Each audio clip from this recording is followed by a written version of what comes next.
Começa agora mais um Dose Diária da Lição, mais um momento de estudo da Bíblia Sagrada. É aqui onde todos os dias dedicamos um pouco do nosso tempo para estudar a Palavra de Deus. Obrigado porque você está conectado conosco, aí por meio da nossa plataforma do YouTube. A você que nos acompanha aqui na comunidade Terceiro Ato, todos os sábados às 9h30, quer seja no ao vivo, no online ou presencialmente. E muito obrigado porque você tem compartilhado com os seus amigos, porque você tem viralizado a esperança a muitos corações, a muitas vidas. Hoje, domingo, o nosso título diário é O Rico e o Lázaro. Lembre-se, nessa semana estaremos vendo alguns textos, alguns versos que são controversos dentro do contexto de condição do homem, de vida após morte e muito mais. E um dos textos muito usado pelo mundo evangélico e cristão em geral, para advogar em prol do conceito da imortalidade da alma, de um céu após a morte ou inferno após a morte, é a parábola do rico e do Lázaro. Então vamos aí entender hoje porque esta parábola não pode ser usada como argumento teológico para definir ou defender essa ideia. Então, preste atenção, pegue sua Bíblia, pegue sua lição e vamos ao estudo de hoje. Uma das passagens bíblicas mais amplamente citada em apoio à teoria da imortalidade natural da alma é a parábola do rico e Lázaro, de Lucas capítulo 16, do verso 19 a 31. À primeira vista, parece ser esse o caso, mas mesmo alguns estudiosos que acreditam na imortalidade natural da alma reconhecem a fragilidade de tal uso. De acordo com Klein Snodgrass, na maioria das abordagens acadêmicas, encontramos a advertência de que a parábola não pretende dar uma descrição da vida após a morte. O ex-cardeal Joseph Ratzinger, Papa Bento XVI, compreendeu essa passagem como se referindo ao suposto estado intermediário. Mesmo assim, ele afirmou: podemos admitir que o conteúdo doutrinário da parábola está em sua moral, uma advertência contra os perigos da riqueza, e não nas descrições de Lázaro no seio de Abraão e o rico no inferno. Uma advertência mais incisiva sobre essa passagem vem do estudioso anglicano do Novo Testamento, N.T. Wright. A parábola não é, como muitas vezes se supõe, uma descrição da vida após a morte, alertando as pessoas a ter a certeza do seu destino final.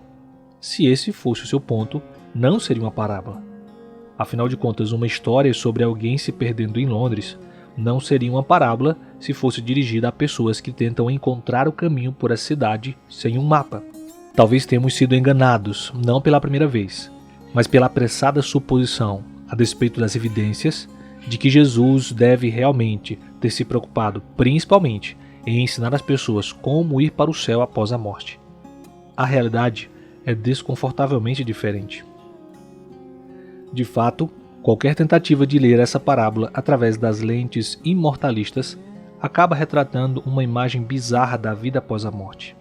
A partir dessa perspectiva, seria preciso admitir que o seio de Abraão, suposto paraíso, e o Hades, inferno, estão separados um do outro por um abismo intransponível, que também é estreito o suficiente para permitir uma conversa. No inferno, as supostas almas desencarnadas dos mortos ainda teriam olhos e línguas. Na parábola, o rico morto falou do Hades ao morto Abraão, solicitando que o morto Lázaro fosse enviado aos 5 irmãos vivos do rico e o alertasse sobre as terríveis condições do inferno. Esse estranho pedido implicaria uma comunicação psíquica entre os mortos e os vivos, algo absolutamente proibido na Bíblia. No entanto, esse Abraão reconheceu que a ressurreição é a única maneira para que os mortos se comuniquem com os vivos. Uma boa interpretação desta parábola deve levar em consideração 3 aspectos essenciais. Primeiro, Jesus contou a parábola em resposta aos fariseus que eram avarentos, não por causa de qualquer discussão sobre vida após a morte, mas sim porque eles zombaram dele por conta de sua parábola do mordomo fiel. A principal lição é que o nosso destino no futuro mundo depende do que fazemos aqui e agora. Segundo, é mais provável que essa parábola tenha sido baseada em outra história semelhante do Talmud palestino. talvez menos dramática, mas ainda significativa, sobre um humilde homem, santo, e um influente cobrador de impostos chamado Bar Maian. Terceiro, em seus ensinamentos, Jesus falou da morte como um sono inconsciente e da ressurreição como o caminho para os mortos recuperarem a consciência.